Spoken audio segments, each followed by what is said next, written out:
Meanwhile, more breaking news coming in. Police have detained the mother and brother of Mohammad Umar, suspected to be the driver of the I-20 car used in the Red Fort blast. We are now learning that Umar's mother has been taken for a DNA test in Pulwama district of Jammu Kashmir.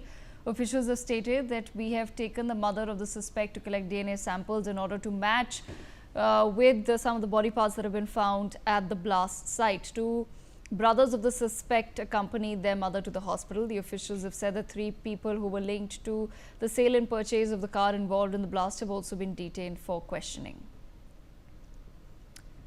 My colleague Ashik Mir will be joining us shortly. But on that note, let me quickly go back across to our guests at this point in time. Colonel V.K. Sahi, sir, you had a point to make earlier. Colonel Sahi, we're now learning that, of course, there is a much larger module at play. आप ठीक कह रहे हैं दीवानी, there is a much larger module at play.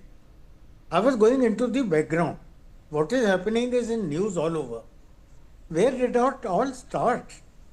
Where have we faltered as a nation? And that is where I wanted to put out that when we talk of fundamental rights, there was no chapter on fundamental duties in our constitution till 1977 when the fundamental duties were introduced. How many of us read them? Where are they taught? Not in our madrasa, of course, but in other schools. There is no reference about it. Most of the population is unaware about it. If government property is being damaged, every citizen has a responsibility towards it. If such terror is spreading, if somebody is bringing in explosives and parking it in my neighborhood, stocking it there, I have a responsibility as a citizen. So we have not been able to teaching the responsibilities of citizen from schools, in colleges, thereafter to citizen, and that's where we have fundamentally gone wrong. Let us correct it now. Also, where is the logic in what I was saying is sending people for education in enemy countries. There are so many countries where medical education can be taught. Our own medical education, number of colleges are admitted, but then we must send people out, but send them out to friendly countries, send them out to neutral countries. Do we have only these 3-4 enemy countries where we must send our students knowing fully well that they will be indoctrinated? Some policy changes are required. I urge respected Home Minister, Prime Minister to take a serious look at the total scenario of these indoctrinations and these radicalizations which are going on. Today it is medicos come into line, tomorrow it will be engineers. Then there will be some more professionals.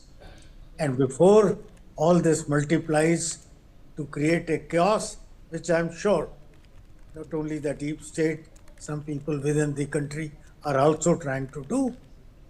Imagine if there was a repeat like the Bombay serial blast in Delhi, in Lucknow, in Banaras, in 4 or 5 more cities that have been named today where these fellows had done their reconnaissance. If such a news came of serial blasts from 10-20 major cities of the country, what would be the state of chaos? And if such a chaos takes place, start the second chapter. ये government ने कमी है, ये government चोर है, ये government this है. You know, all this is a part of a very big conspiracy, a deep-rooted animosity with the country and change regime behind this, just because we have refused to play to the tune of certain bigwigs. So let us wake up. Let us realize where we are.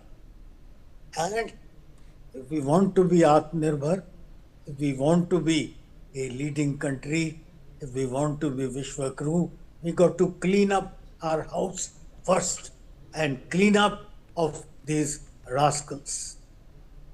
I am not communal, I am not political, I'm a soldier, and even before a soldier, I am a Bharatiya, I'm an Indian. And when anybody is innocent is blasted off on the road, it pays. He is a Okay. fellow national. He is All an right. Indian. All right. So thank you so much for joining us. My colleague Ashik Mir with us on the broadcast as well. Ashik, what's the latest that you can share with our viewers? Well, absolutely. This is the major development what we are tracking since morning. Right now, we are at the Pulwama. My VJ can show you in visuals how the security forces are checking every and each individual who may be linked with this terrorist act which has shaken the country. So far, we have